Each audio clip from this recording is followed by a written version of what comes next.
Ancestral patterns क्या होते हैं?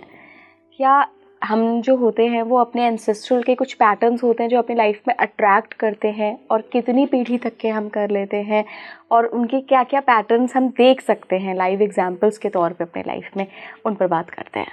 देखिए इला जी, जब हम पैदा होते हैं हम सब एक मम्मी पापा के अंतर्गत आते हैं, है ना। हम सब के लिए एक माँ है, एक हम सब के लिए एक पिता भी है, और माता के अपने मम्मी पापा हैं, पिता के अपने मम्मी पापा हैं। तो जब हम इन सब की बात करते हैं, इनको हम एंसेस्टर्स कहते हैं, है ना।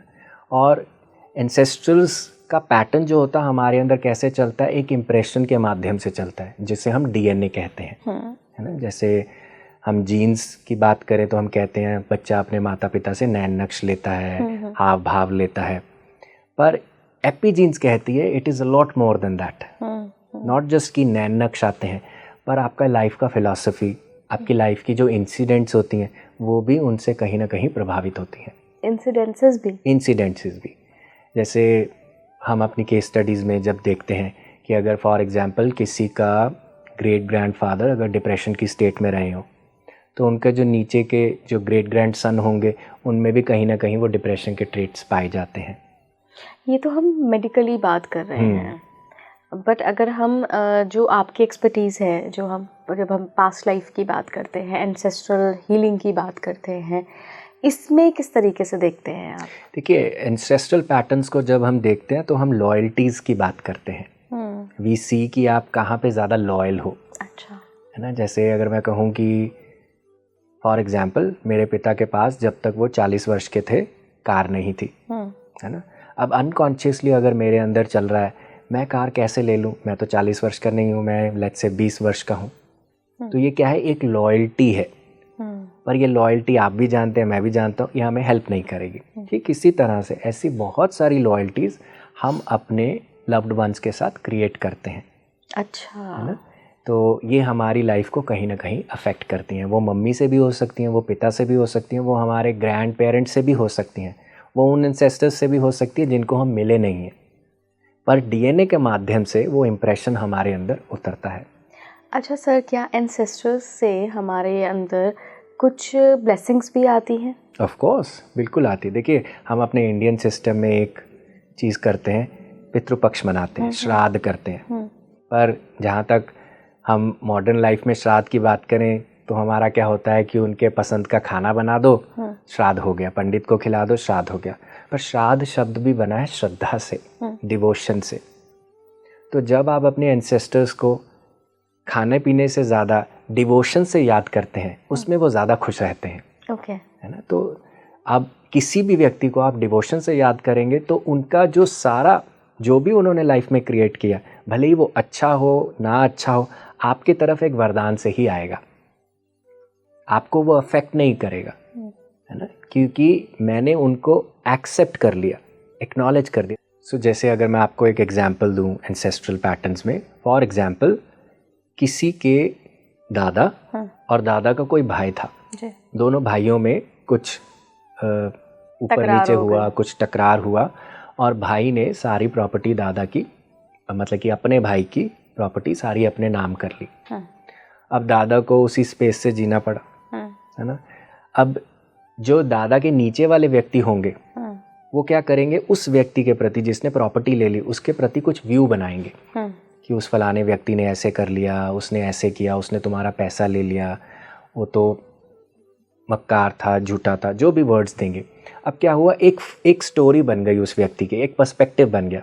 अब ये व्यक्ति नीचे की जनरेशन को यही स्टोरी बताएगा, सिर्फ यही साइड की स्टोरी बताएगा, फिर वो नीचे की जनरेशन का उसके नीचे की जनरेशन को बताएगा। तो क्या हुआ, एक व्यू पॉइंट बनता चला गया उस एक एंसेस्टर के प्रति जिसने पैसे लिए, भले ही उसका स्टोरी कुछ और देखने का हो सकता है ना। अब इन केसेस में देखा क्या जाता है, जब हम किसी एंसेस्टर को एक्सक्लूड करते हैं, जैसे एनर्जी स्पेस में मैंने उनको एक्सक्लूड कर दिया क्योंकि तुमने मेरे दादा के पैसे लिए, भले ही तुम इस ट्री का हिस्सा हो, इस फैमिली ट्री का हिस्सा हो, पर क्योंकि तुमने मेरे दादा को पेन दिया, हमें ट्रबल दिया, मैंने उनको एक एनर्जी फील्ड में से बाहर निकाल दिया, यानी कि फैमिली की एनर्जी फील्ड में से बाहर निकाल दिया। अब इसका इम्पैक्ट क्या आता है, नीचे की जनरेशन्स पे आता है। नीचे की जनरेशन का कोई बच्चा उससे आइडेंटिफाई करने लगता है। कैसे आइडेंटिफाई करने लगता है? वही चीज़ को रिपीट करता है, वही चीज़ को रिपीट करेगा। इसका मतलब ये नहीं है वो दादा के जो भाई हैं आपसे नाराज़ है, वो तो मुक्त हो गए, उनका शरीर निकल गया, पर क्योंकि आपने एक एनर्जी बना के रखी हुई है, एक जजमेंट बना के रखी हुई है कि जो लोगों ने मेरा पैसा ले लिया वो झूठे हैं या मक्कार हैं, या जिन्होंने मेरे एंसेस्टर्स का पैसा ले लिया वो झूठे हैं, मक्कार हैं, तो एक व्यू बन गया ना। मैं पैसे को लेकर भी एक व्यू बन गया। अब मेरी लाइफ में जिस चीज़ का व्यू बनेगा, जिसको मैं इंटेंसिटी से पकड़ूंगा, वो मेरी लाइफ में रिपीट होएगी।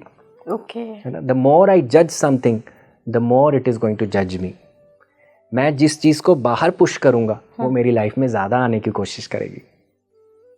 What you resist is going to persist। तो इसी तरह से वो पैटर्न्स नीचे चलते हैं। वहीं अगर ये पोता इन सब एंसेस्टर्स को नमन करे और कहे कि आपकी लाइफ में जो भी हुआ it is up to you, पर आप क्योंकि इस फैमिली ट्री का हिस्सा हो, मैं आप सबको आपका जो स्थान है वो देता हूँ, तो क्या होगा? वही चीज़ जो एक जजमेंट की तरफ से आ रही थी वो हील हो गई, क्योंकि आपके माइंड ने उस चीज़ को हील किया, आपने अपनी इंटरनल एनर्जी में उसको हील किया, तो आपकी एक्सटर्नल एनर्जी में सब चीज़ें हील होंगी।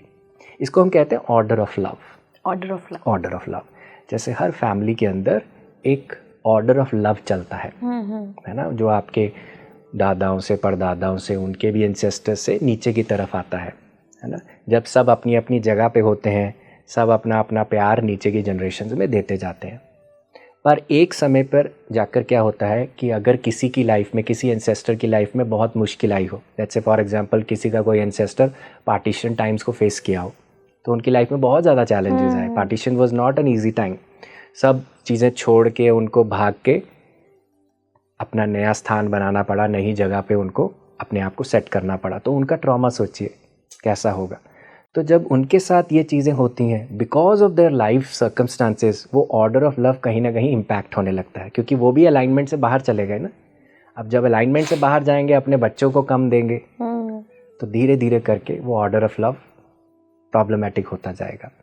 इसीलिए जब आप अपने एंसेस्टर्स को एक्नॉलेज करते हैं, acknowledging them for who they are, whatever their journeys, चाहे वो अच्छा हुआ हो, बुरा हुआ हो, आप उनको एक्नॉलेज करते हैं। एक्नॉलेज करने से आपको स्ट्रेंथ ही आएगी, नमन करने से आपको स्ट्रेंथ ही आएगी, आपको और कुछ नहीं आएगा। अच्छा, आप कैसे पता लगाते हैं कि एंसेस्ट्रल पैटर्न है ये इस व्यक्ति ने यहाँ कहीं नहीं सीखा है आसपास के एनवायरनमेंट से? जी देखिए, कुछ क्लूज़ होते हैं एंसेस्ट्रल पैटर्न को जानने के। जैसे फॉर एग्जांपल, अगर आपकी फैमिली में या आपकी लाइफ में कुछ भी बार बार रिपीट हो रहा है, जैसे फॉर एग्जांपल अगर मैं कहूँ कि घर की लड़कियों की शादी नहीं हो पा रही, लेट्स से, नंबर 2, रिपीटेडली सबके मिसकैरेजेस या अबॉर्शंस हो रहे हैं, नंबर 3, किसी की मैरिज सक्सेसफुल नहीं हो पा रही है ना। ऐसे कई पैटर्न्स जो रिपीट हो रहे हैं, जैसे फॉर एग्जांपल आपके साथ भी हो रहा है और किसी के कज़न के साथ भी हो रहा है, सेम